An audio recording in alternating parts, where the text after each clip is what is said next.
Hi hello good morning and welcome back to my channel. So ഇന്ന് നമുക്ക് ഭയങ്കര healthy ആയിട്ടുള്ള ഒരു രാഗി ചിക്കൻ സൂപ്പ് ഉണ്ടാക്കാം. അതിനായിട്ട് നമ്മൾ ഒരു 5-6 പീസ് ഓഫ് ചിക്കൻ, അത് ബോണുള്ളതോ ബോണില്ലാത്തതോ എങ്ങനെ വേണമെങ്കിലും ആവാം. അതിലേക്ക് 1 whole big cup of water. അപ്പോൾ എത്ര വെള്ളം വേണമെങ്കിലും ഒഴിക്കാം. നമുക്ക് ഒരു മീഡിയം ലെവലിൽ 1 കപ്പ് വെള്ളം ഒഴിച്ചിട്ടുണ്ട്. ഒരു സവോള കുറച്ച് വലുതായിട്ട് അരിഞ്ഞത്, ഒരു 5-6 അല്ലി വെളുത്തുള്ളി, ഒരു ചെറിയ കഷ്ണം ഇഞ്ചി, ഒരു തണ്ട് ഓഫ് വേപ്പിൻ്റെ ഇല, ഒരു 3 മുളക് നടുകീറിയിട്ടത്. ഇതൊക്കെ എൻ്റെ ചോയ്സിൽ ഇട്ടിട്ടുള്ളതാണ് കേട്ടോ.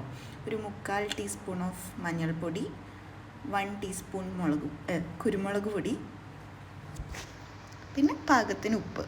അപ്പോൾ ഇത്രയും സംഭവങ്ങൾ ഇട്ടിട്ട് നമ്മൾ കുക്കർ അടച്ച് വേവിക്കാൻ വയ്ക്കുകയാണ്. അപ്പോൾ ഓരോ സൈഡിലും ചിക്കൻ വേവണതിനനുസരിച്ചിട്ടുള്ള അത്ര വിസിൽ, ഞാനിപ്പോൾ ഇവിടെ ഒരു ഫ്രിഡ്ജിൽ നിന്ന് ഡയറക്റ്റ് എടുത്തിട്ടുള്ള ആയതുകൊണ്ട് ഒരു 6 വിസിൽ അടിച്ചിട്ടുണ്ട്.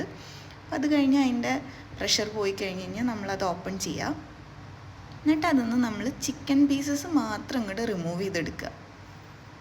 അപ്പോൾ അതെന്തിനാന്ന് വെച്ച് കഴിഞ്ഞാൽ ഇത് നമുക്കൊന്ന് ഇതിലെ ബോൺസൊക്കെ മാറ്റിയിട്ട് ഒന്ന് ഷ്രെഡ് ചെയ്തെടുക്കണം. അങ്ങനെ കുഞ്ഞിതായിട്ട് പിച്ചെടുക്കുക എന്നൊക്കെ പറയില്ലേ, അപ്പോൾ ആ പരുവത്തിലേക്ക് എടുത്ത് വെക്കണം. അപ്പോൾ ഇതിലത്തെ ഇൻഗ്രീഡിയൻസ് എന്നൊക്കെ പറയുന്നത് നമുക്ക് എങ്ങനെ വേണമെങ്കിലും അങ്ങോട്ടും ഇങ്ങോട്ടും മാറ്റാം. മെയിൻ ഇൻഗ്രീഡിയൻറ്റ് കുരുമുളക് പൊടിയാണ്. ബാക്കി വെജിറ്റബിൾസും കാര്യങ്ങളൊക്കെ നമ്മുടെ ചോയ്സിനിടാം. ഇപ്പോൾ പച്ചമുളക് ഇടണ്ടാത്തവർക്ക് വേണ്ട, അങ്ങനെ. അപ്പോൾ ഇനി നമ്മൾ സൂപ്പ് ഉണ്ടാക്കണ പാൻ അടുപ്പത്ത് വെച്ചിട്ട് കുറച്ച് മാത്രം വെളിച്ചെണ്ണ അല്ലെങ്കിൽ ബട്ടർ, അതിലേക്ക് നമ്മൾ നല്ല പൊടിയായിട്ട് അരിഞ്ഞിട്ടുള്ള ഒരു 6 അല്ലി വെളുത്തുള്ളി, ഒരു ചെറിയ കഷ്ണം ഇഞ്ചി, ഒരു പച്ചമുളക്, ഒരു സവോള, അതൊക്കെ മാക്സിമം കുഞ്ഞിതാക്കിയിട്ടാണ് അരിഞ്ഞിട്ടുള്ളത്. അത് ആ വെളിച്ചെണ്ണ ചൂടായി വരുമ്പോൾ അതിലേക്ക് ഇടുക. എന്നിട്ട് ഒന്ന് സോട്ട് ചെയ്തെടുക്കുക.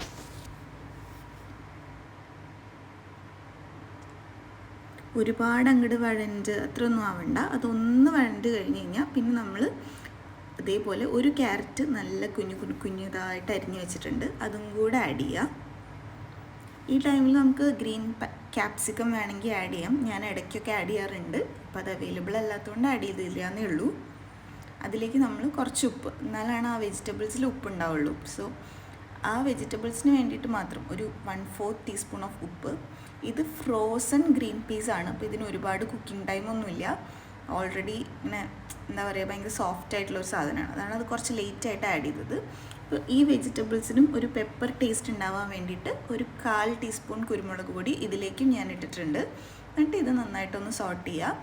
അപ്പോൾ വേവ് അങ്ങനെയൊന്നും വേണ്ട, നന്നായിട്ടൊന്ന് സോട്ട് ചെയ്ത് കഴിഞ്ഞ് കഴിഞ്ഞാൽ നമ്മൾ നേരത്തെ ചിക്കൻ മാറ്റിയ കുക്കർ ഉണ്ടായിരുന്നല്ലോ, അപ്പോൾ ആ കുക്കറിലെ ഫുള്ള് വെള്ളം എന്ന് വെച്ചാൽ ചിക്കൻ്റെ സ്റ്റോക്കാണ്.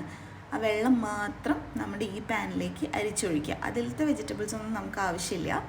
അത് കഴിഞ്ഞ് കഴിഞ്ഞാൽ ഈ ടൈം കൊണ്ട് നമ്മൾ നമ്മുടെ ചിക്കൻ ഷ്രെഡ് ചെയ്ത് വെച്ചിട്ടുണ്ടാവണം. ആ ഷ്രെഡ് ചെയ്ത ചിക്കൻ നമ്മൾ ഈ പാനിലേക്ക് ആഡ് ചെയ്തു. ഇനി നന്നായിട്ട് ഇതൊന്ന് തിളയ്ക്കണം. അതുവരെ നമുക്ക് വെയിറ്റ് ചെയ്യാം.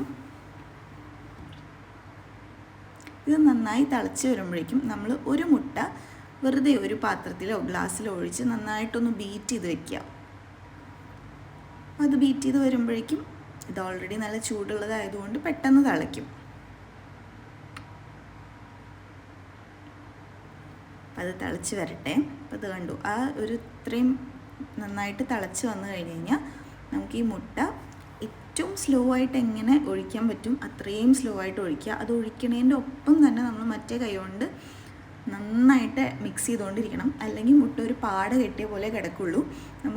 നമ്മൾ പുറത്തുനിന്നൊക്കെ സൂപ്പ് കഴിക്കുമ്പോൾ ഇങ്ങനെ പിരിവിരുന്നതിന് ഒരു സാധനം കിടക്കുന്നത് കാണാം. നമ്മൾ ആദ്യം വിചാരിക്കും ചിക്കൻ ആണെന്ന്. ഞാൻ ഒരുപാട് കാലം അത് ചിക്കൻ എങ്ങനെ ഇത്രയും നൈസായിട്ട് അതിൽ ഇട്ടിരുന്നതെന്നാണ് ചിന്തിച്ചുകൊണ്ടിരുന്നത്. പക്ഷെ അത് കോഴിമുട്ടയാണ്. ബട്ട് അതിങ്ങനെ സ്ട്രിങ് പോലെ ആയിരിക്കണം നമ്മുടെ പാത്രത്തിൽ നിന്ന് വീഴേണ്ടത്. അത് വീഴുന്നതിൻ്റെ ഒപ്പം നമ്മൾ അത്രയും നന്നായിട്ട് ഇളക്കിയാൽ മാത്രമേ അത് പാട പോലെ കിടക്കാതെ നമ്മൾ സൂപ്പിലൊക്കെ കാണുന്ന അപ്പിയറൻസിലേക്ക് വരുള്ളൂ. നന്നായിട്ട് ഇളക്കിക്കൊണ്ടിരിക്കുക. ഒന്ന് ആ ഒരു ടെക്സ്ചർ നമ്മുടെ സൂപ്പിൽ കാണുന്നത് വരെ നമ്മൾ ഇളക്കിക്കൊണ്ടിരിക്കണം. ഇപ്പോൾ വൈറ്റായിട്ട് മേലെ കാണുന്നതൊക്കെ കോഴിമുട്ടയാണ്, ചിക്കൻ അല്ല. ഇനി നമ്മൾ ഇതിലേക്ക് ഹെൽത്തി ആവാൻ വേണ്ടിയിട്ട് നമ്മൾ ഒരു 3 table spoon of ragi powder, അതിലേക്ക് കുറച്ച് ചൂടുവെള്ളം ഒഴിച്ച് മിക്സ് ചെയ്തതാണ് ഇപ്പോൾ ഒഴിച്ചത്. ഈ സമയത്ത് നമുക്ക് രാഗി ഒഴിവാക്കിയിട്ട് കോൺഫ്ലോർ വേണമെങ്കിലും ഒഴിക്കാം.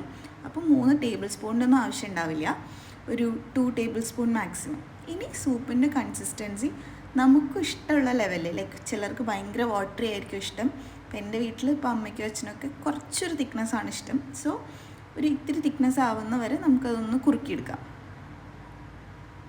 ഇതിൽ വെജിറ്റബിൾസും ചിക്കനും രാഗി പൗഡറും മാത്രം ഉള്ളതുകൊണ്ട് it's A very healthy version. നമുക്ക് ചിക്കനും ഇങ്ങനെ വെജിറ്റബിൾസും ഒക്കെ കഴിക്കണം എന്നുണ്ടെങ്കിൽ ഏറ്റവും ഹെൽത്തി ആയിട്ട് ഈ ഒരു ഓപ്ഷൻ ചൂസ് ചെയ്യാവുന്നതാണ്. So if you like my video, you can subscribe, like, share. Thank you for watching.